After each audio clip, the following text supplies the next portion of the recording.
Fala pessoal, Daniel Galdini aqui e hoje o assunto é um assunto que tem mais a ver com economia do que com investimentos, mas que impacta diretamente os investimentos de todos os investidores. A gente vai falar de um tema que é a curva de juros.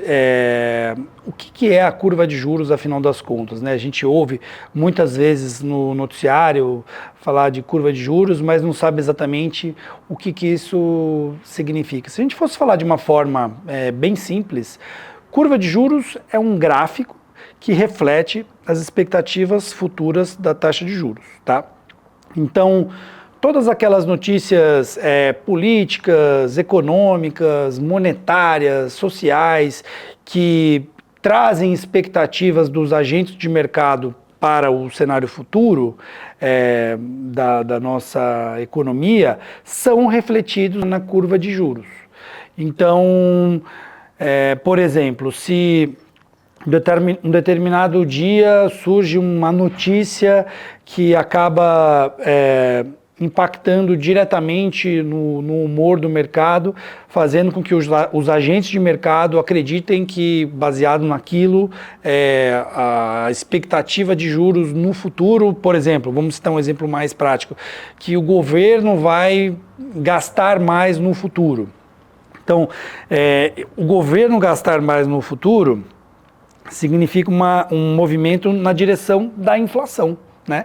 Então, se vai na direção da inflação, qual que é a principal função do Banco Central? É conter a taxa de juros. Então, consequentemente, se for uma medida do governo que vai no sentido de gastos e, consequentemente, de aumentar a inflação, fazendo com que o Banco Central, no futuro, tenha que aumentar juros, isso, consequentemente, vai trazer impactos ali de curto prazo na curva de juros, tá?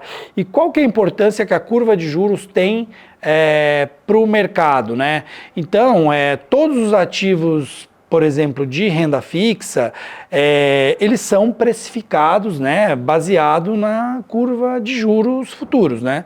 Então, ativos atrelados à inflação, ativos pré-fixados, assim por diante. Então, é a curva de juros futuro que determina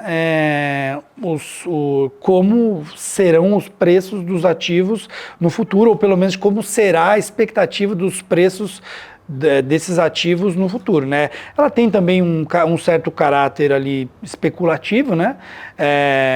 Pois, como eu falei, se baseia ali, muito do que acontece na economia ali no curto prazo é refletido na curva de juros, não necessariamente aquilo vai ocorrer. E, consequentemente, isso traz impactos não somente para ativos de renda fixa, mas também de renda variável, né? A gente sabe que os juros são um anti-bolsa, né? Então, se há uma expectativa, consequentemente, de uma queda mais acelerada na taxa de juros no futuro, que não estão precificados ainda na curva de juros, isso pode, no curto prazo, também trazer impactos nos preços dos ativos de renda variável, tá bom? Então, resumidamente, curva de juros é algo ligado à economia, mas que traz impactos diretos nos preços dos ativos, tanto de renda fixa quanto de renda variável, tá bom? Até a próxima.